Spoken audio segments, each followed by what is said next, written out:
차세대 전투기 개발이 획기적인 진전을 이루지 못하고 갑자기 제동이 걸렸다. 대만 매체 언미디어는 최근 대만 국방부가 차세대 전투기 엔진 개발에 730억 원을 투자해 1단계 개발로 12개 기술을 개발했지만 2단계 개발에서 결국 중단되었다고 보도했습니다. 업계에서는 이미 2022년에 엔진 개발을 포기했다는 소문이 나돌았는데 대만 충상과학원에서는 이제서야 정식으로 개발 포기를 선언했습니다. 그리고 이것은 최근 한국 KF-21의 번개 같은 개발 속도 때문이라는 말까지 나오고 있습니다. 대만 내에서는 이제서야 왜 우리도 한국처럼 개발하지 않았냐고 하며 뒤늦게 한국 KF-21의 길을 가야 한다며 재빠르게 전환하겠다는 의지를 보이고 있다는 것입니다. 대만의 당초 목표는 지금 자국산 경전투기 경국에서 쓰는 F124 엔진을 현재 6,300파운드에서 중형 엔진급으로 높이겠다는 것이었습니다.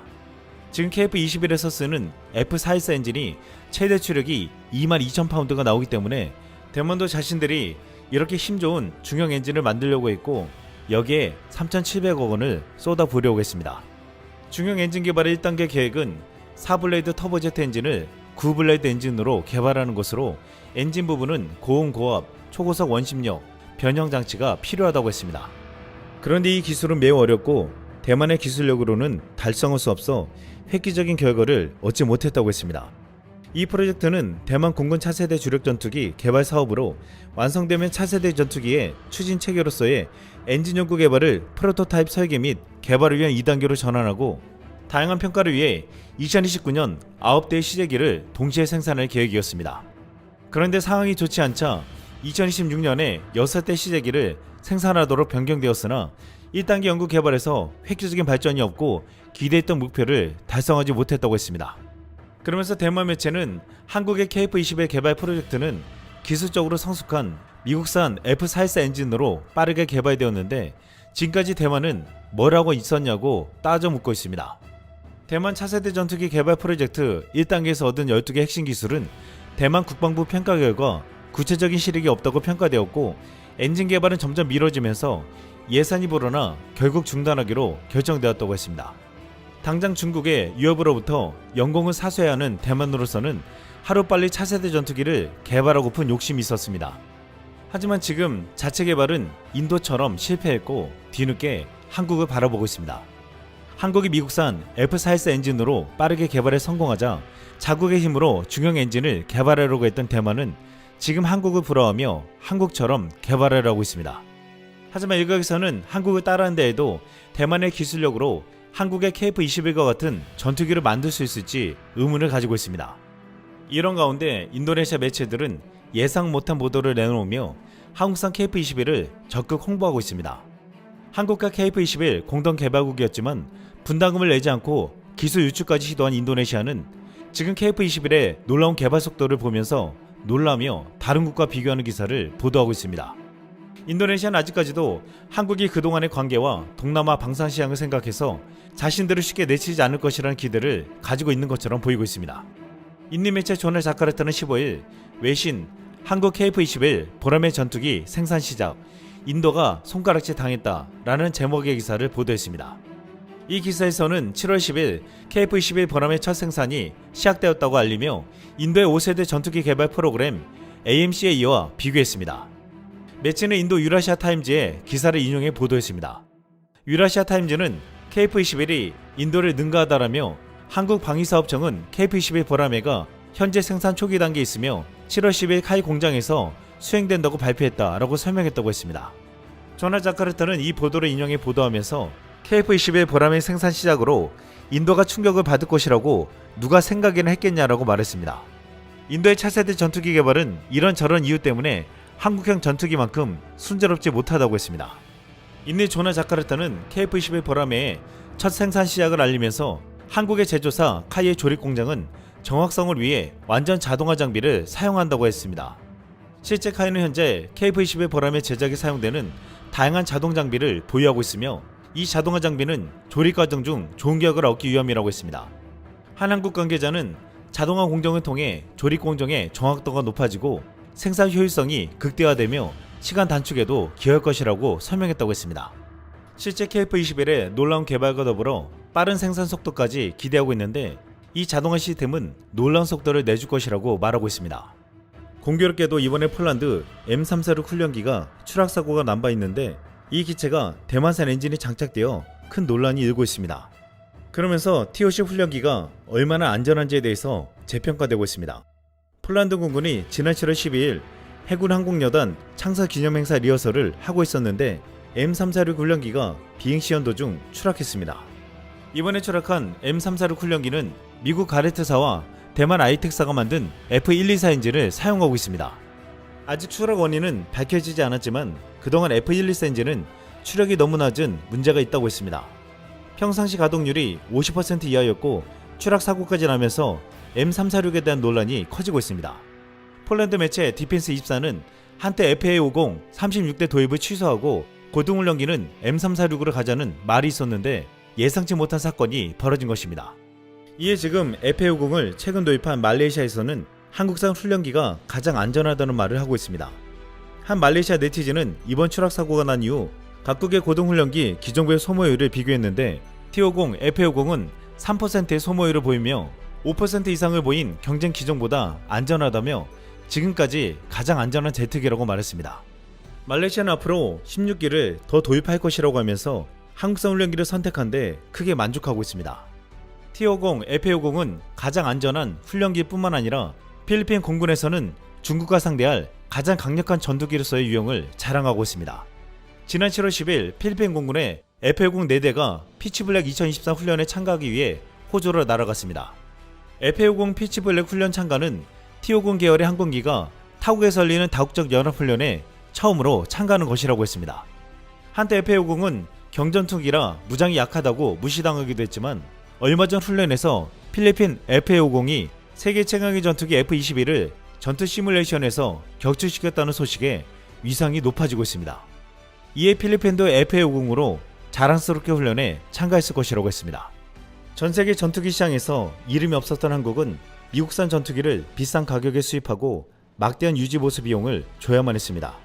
하지만 이제 한국은 전투기를 생산하고 수출하는 국가가 되었습니다. FA50으로 전세계 시장은 물론 미국 훈련기 사업까지 도전할 전략을 세우고 있습니다. 또한 KF-21은 유례없는 속도로 개발해 양산을 시작하면서 벌써부터 블록2, 블록3로 진화할 준비를 하며 많은 국가들의 관심을 받고 있습니다. FA50부터 KF-21은 이제 한국의 대표적인 수출 품목이 될 것으로 보이고 있습니다. 저렴한 F-22, 한국 KF-21 보람의 전투기, 라팔과 유로파이터에 비해 우위에 있다. 미국 더 내셔널 인터레스트가 지난 12일 한국 KF-21이 공식 생산에 들어갔다는 소식을 알리면서 KF-21이 F-22 랩터와 유사하지만 이에 비해 더 저렴한 대안을 제공하며 한국의 방위 역량을 강화한다고 말했습니다. 또한 한국은 10년도 채 안 된 개발에서 현재 80% 완성된 설계로 이어졌다며 현재 6대 시제기가 제작되어 사용되고 있다고 설명했습니다. 이 매체는 KF-21 보라매가 한국에서 독자적으로 설계되었다는 점이 주목할 만하며 한국방위사업청은 생산을 지원하기 위해 600개가 넘는 국내 기업으로 구성된 공급망을 더욱 발전시켰다고 했습니다. 여기에는 최첨단 시설의 건설도 포함되어 있으며 이를 통해 카이는 65%의 국산화율을 달성할 수 있을 것이며 이 수치는 후속 KF-21 배치에 더욱 증가할 수도 있다고 말했습니다. 그러면서 한 가장 중요한 발언은 KF-21의 성능은 프랑스 라팔이나 유로파이터 타이푼보다 우수할 것으로 예상된다고 단언한 것입니다. 이 같은 미국발 보도를 지금 페루를 비롯해 중남미 국가들이 주목해서 보고 있습니다. 이들 국가들은 미국에게서 F-35를 구매할 엄두를 못 내고 있기에 이 세 가지 기종을 눈여겨보고 있기 때문입니다. 남미 언론 인포 데펜스하는 16일 페루 공군은 앞으로 몇 달 동안 차기 전투기 구입을 위한 국제 공개 입찰을 시작할 계획이라고 보도했습니다. 페루는 40년이나 노후화된 미그-29와 미라지 2000을 교체하기를 희망하는데 현재 가장 유력한 후보는 프랑스 라팔과 한국의 KF-21이라고 했습니다.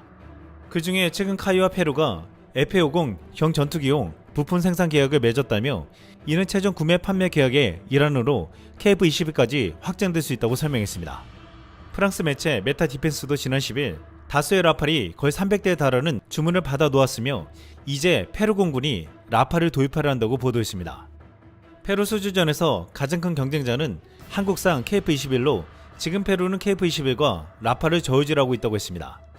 프랑스 매체는 페루는 이미 프랑스산 전투기 미라주 2000을 구입한 바 있다면서 라파를 도입할 가능성이 있다고 했지만 복병으로 떠오른 KF-21을 견제했습니다. 페루 공군이 KF-21과 라파를 최종 후보로 여기고 검토할 것이라고 했는데 미국 매체나 현지 전문가들은 KF-21이 더 위에 있다면서 KF-21에 힘이 더욱 쏠리는 분위기입니다. 그런데 페루가 KF-21을 도입한 이유가 예상치 못한 나라를 견제하고 압도하기 위함이라는 분석이 나와 화제가 되고 있습니다.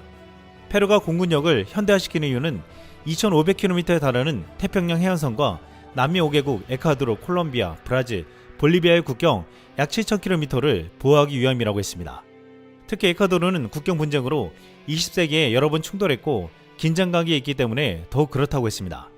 그런데 에콰도르나 주변국들도 당장 페루를 압도할 전력이 없기 때문에 페루가 다급히 K808, FA50에 이어 KF-21을 도입하려는 이유가 따로 있다고 했습니다. 최근 중국이 페루와 아르헨티나에 심해항을 건설하고 있는데 구리, 석유, 리튬과 같은 원자재를 노리는 중국이 자원을 갈취해 갈 수 있다는 우려 때문이라는 것입니다. 겉으로는 경제협력을 하는 모양새이지만 중국이 항구를 군사적으로 사용하는 움직임이 벌써부터 나타나고 있습니다. 지난 3월 미국 마지 히로노 상원의원은 상원군사위원회 청문회에서 중국이 페루에 만들고 있는 심해항구가 11월에 문을 열 예정이라고 밝혔습니다. 그는 이것이 중국이 통제하는 남미의 첫 항구가 될 것이라고 말했습니다. 그런데 이것이 중국의 군사기지할 것이라면서 미국에게 큰 위협이 된다고 했습니다. 페루 심해항구는 중국 국유 해운사인 중국 원양해운이 페루 수도 리마 인근 칭카이에서 35억 달러, 우리 돈 4조 6천억 원을 투입해 건설하고 있습니다. 중국은 페루에 이것이 남미의 상하이가 될 수도 있다는 말로 중국으로 향하는 상품의 주요 창구가 될 것으로 꼬드겨 건설하고 있습니다. 하지만 태평양 연안에 항구가 건설되면 중국과 남미 간 화물 왕래에 걸리는 시간을 대폭 줄일 수 있는 것은 맞지만 이것은 남미의 자원을 중국에 수입하기 위한 목적이 아니라 천연 자원이 풍부한 남미 지역에 대한 중국의 접근이 한층 더 용이하게 만들기 위함이라는 것입니다. 미국에서는 이 항구가 언제든 중국의 군사적 용도로 사용된다고 우려하고 있고 뒤늦게 페루에서도 중국의 의도에 대해서 의심하며 급히 군사력을 강화시키고 있다고 했습니다. 그동안 페루는 중국산 무기를 수입해왔지만 이제는 중국산이 아닌 한국산을 도입하는 것도 이 같은 움직임으로 해석하고 있습니다. 무엇보다 한국산 무기가 중국산보다 월등하기 때문이라고 됐습니다. 중국에서는 KF-21의 빠른 개발을 보도하며 중국산 전투기를 압도할 것이라는 분석까지 하면서 극도로 경계하고 있습니다. 이에 페루가 KF-21을 보유하고 뛰어난 한국산 무기들을 도입한다면 남미에서 중국이 들어와서 함부로 자원을 뺏어가지 못할 것이라고 했습니다. 일각에선 페루가 급히 군사력을 증강시키는데 개발이 끝나고 수출하고 있는 프랑스 라팔이 있는데 왜 아직 개발이 끝나지도 않은 KF-21을 사냐는 말을 하고 있습니다. 하지만 지금 라팔의 주문 물량이 밀려있고 생산량 또한 저조하기 때문에 자동화 시스템으로 생산되는 KF-21을 주문한다면 더 빨리 받을 수도 있을 것이라는 말을 하고 있습니다. 페루가 KF-21 도입을 시사하면서 주변국 아르헨티나도 요동치고 있습니다. 아르헨티나는 과거 한국산 경전투기 FA50을 도입하려 했으나 FA50이 들어가는 사출 자석을 공급하는 영국의 반대로 실패한 바 있습니다. 이에 아르헨티나는 인도의 테자스를 사는 것을 검토했으나 개발이 제대로 진행되지 않자 올해 덴마크에서 중고 F-16을 사기로 결정했습니다. 그런데 지금 인도의 테자스를 기다리다가 낭패를 본 국가가 한둘이 아닙니다.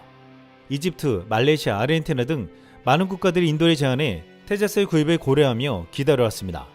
하지만 최근 불가리안 군사매체에서 테자스 MK1A 구매자 위험, 엔진 없이 좌초된 전투기라는 제목의 기사가 보도되었습니다. 인도는 자체 경전투기 개발에 착수했지만 제작상의 어려움으로 문제가 커졌고 잠재적인 구매자들은 논란의 여지가 있는 항공기를 꺼리게 되었다고 했습니다. 인도는 레이더 엔진을 개발하겠다고 큰소리쳤지만 결국 실패하고 2014년 F-50에 탑재된 미국산 F-404 엔진을 장착했습니다. 그런데 문제는 지금 80세대의 테자스 MK1A 전투기에 미국의 F-404 엔진 공급 지연으로 엔진이 없다는 것입니다. 현지에서는 인도 항공기 엔진이 실종되었다는 말까지 나오는데 이에 인도 엔지니어들은 러시아산이나 유로파이터에 들어가는 유럽산 엔진을 제거하기 시작했다고 했습니다. 하지만 이 엔진들을 도입한다면 또다시 설계를 다시 해야 한다며 언제 완성될지 모른다고 했습니다. 지난 3월에는 인도가 KF-21과 같은 미국산 F-414 엔진을 단 5세대 전투기 개발 계획을 승인했는데 불과 나흘 만에 인도군이 운영하는 테자스 전투기가 추락하는 사고가 일어났습니다. 테자스가 추락하기 나흘 전 인도 매체들은 정부가 5세대 전투기 AMCA의 개발 계획을 승인했다고 보도했습니다. 보도에서 전투기 개발을 주도하는 인도 국방연구개발기구는 5년 내 프로토타입 5기를 제조해 2028년쯤에는 첫 시험 비행을 진행할 계획이라고 밝힌 바 있습니다. 하지만 테자스 전투기 추락으로 국제적인 이미지까지 추락하며 인도 테자스는 악명 높은 전투기로 낙인 찍혔습니다. 페루에서는 F-50을 도입하면서 현지서 조립 공장이 들어선다는 소식이 나오자 곧바로 KF-21까지 도입해야 한다면서 국민적인 염원이 되어버렸습니다. 페루인들은 한국산 전투기를 산다는 소식에 이렇게 말했습니다. 페루와의 합의를 받아들인 한국인들에게 감사드리며 우리도 한국인들을 어떤 식으로든 지지하겠습니다. 페루가 KF-21 보람의 프로젝트에 참여하기를 바랍니다. 가자 페루, 우리 주권을 지키자. 훌륭한 국민 여러분, 대한민국과 함께 천국으로 갑시다. 최근 KF-21의 양산이 시작되면서 많은 국가들이 관심을 보이고 있습니다.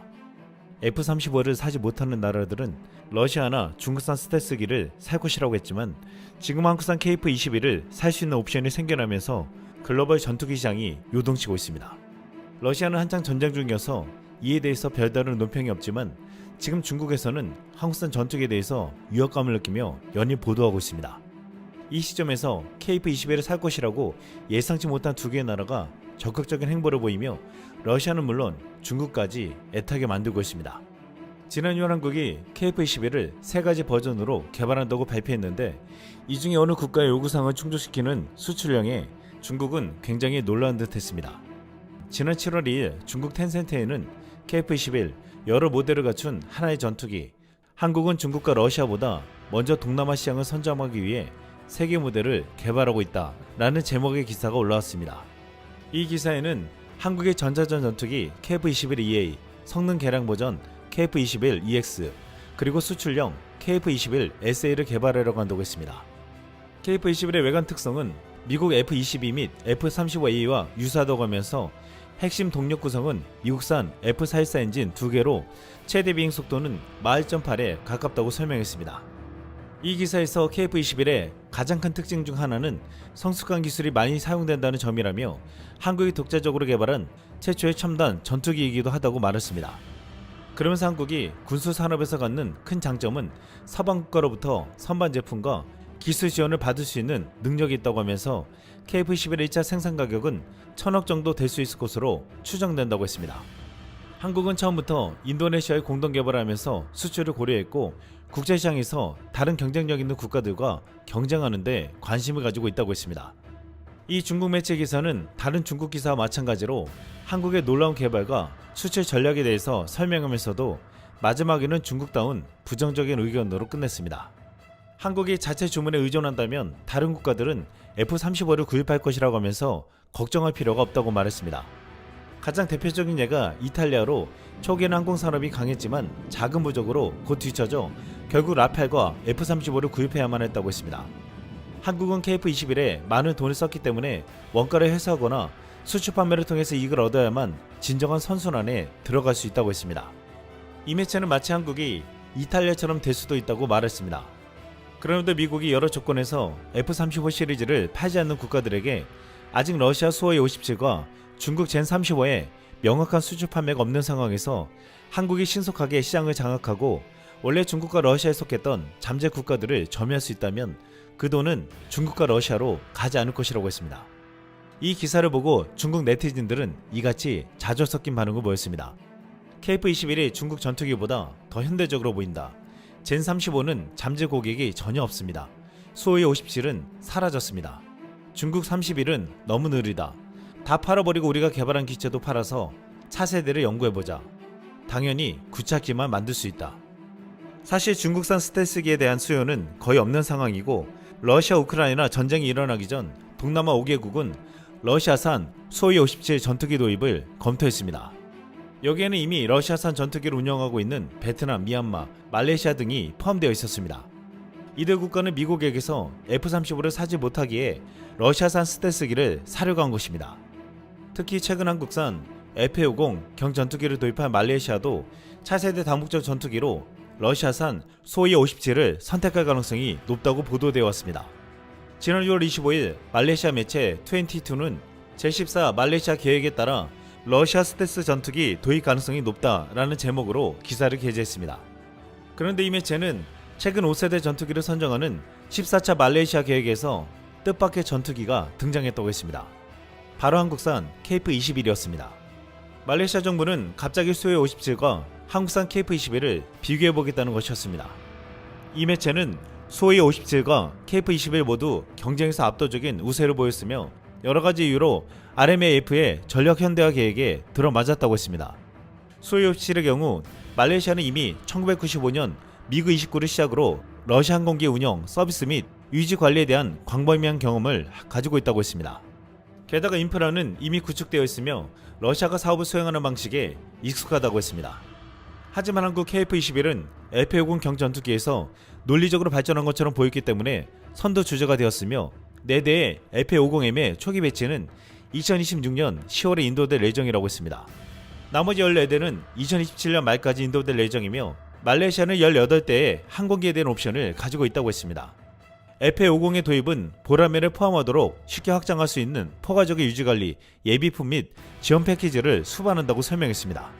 결국 지금 막 도입한 LP-50으로 말레이시아는 KF-21을 도입할 가능성이 더 큰 것으로 여겨지고 있습니다.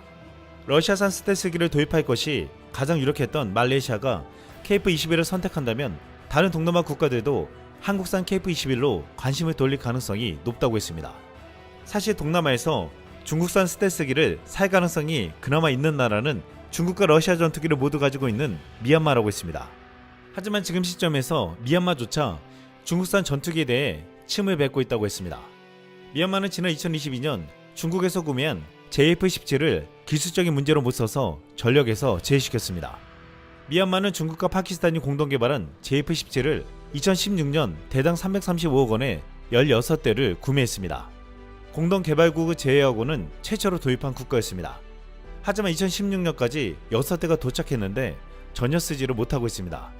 미얀마는 JF-17이 구조적 결함과 무기 부품, 기술 부족 등으로 사용하지 못하고 있다고 하며 요격, 지상공격, 폭탄 투하 등의 임무를 수행하기에 부적합한 상태이며 미얀마군의 기술적 전문성이 부족해 문제를 해결하지 못하고 있다고 했습니다. 이후 미얀마도 러시아산 전투기만을 도입하고 있는 실정입니다. 중국 텐센트에는 지난 7월 5일 한국이 자체 개발한 KF-21 전투기가 젠20을 때리고 젠11을 발로 차는 능력을 가지고 있다고 라는 제목의 영상이 올라왔습니다. 여기에는 KF-21의 재원과 무장에 대해서 보여주고 한국이 추구하는 화려한 전투기 편대에 대해서 설명했습니다. 그동안 중국의 전투기가 우월하다고 알고 있던 중국 네티즌들은 놀라는 듯하며 실제 싸워야만 누가 더 강한지 알 수 있다. 한국의 힘을 과소평가하지 마라. 과소평가해서는 안 된다 라고 경계했습니다. 동남아에서 KF-21을 도입해 파장을 일으킬 수 있는 국가가 말레이시아라면 지금 중남미에서는 페루가 그 역할을 할 것이라고 말하고 있습니다. 최근 한 페루의 군사 채널에서는 페루는 5세대 항공기를 보유한 최초의 난민 국가 KF-21 보람의 우월한 전투기라는 제목의 영상이 올라왔습니다. 이 영상에서 페루는 KF-21 전투기 개발에 참여하고 인수할 가능성이 매우 높으며 페루가 라틴 아메리카에서 5세대 전투기를 보유한 최초의 국가가 될 것이라고 믿는다고 했습니다. 인도네시아에서는 한국이 자신들을 대체해 페루와 공동개발을 제안했다고 보도한 바 있는데 페루에서는 이미 한국과 공동개발을 기정사실화하면서 환호하고 있는 분위기입니다. 이 영상에 페루 네티즌들은 이렇게 반응했습니다. 다른 것이 없다는 것이 더 분명해졌습니다. KF-21은 페루의 미래입니다. 1970년에 우리는 라틴 아메리카에서 가장 큰 군사력을 가지고 있었고 1990년에는 라틴 아메리카에서 가장 큰 공군이 있었습니다. 우리는 이 자리를 다시 가져와야 합니다. 아르헨티나인으로서 저는 우리 형제들이 이룩한 기술적 도약을 자랑스럽게 생각합니다. 페루 만세, 아르헨티나 만세. 의심할 여지 없이 KF-21 보라매는 우리의 최선의 선택입니다. KF-21 보라매는 우리에게 기술을 전수하고 우리는 생산 체인의 일부로서 예비 부품을 제조할 것이며 공군력 우위에 거대한 도약을 이룰 것입니다. KF-21이 가능하니까 LP-50을 샀지. 우리 군에 좋을 KF-21로 가자. 이상 쓸멍했습니다.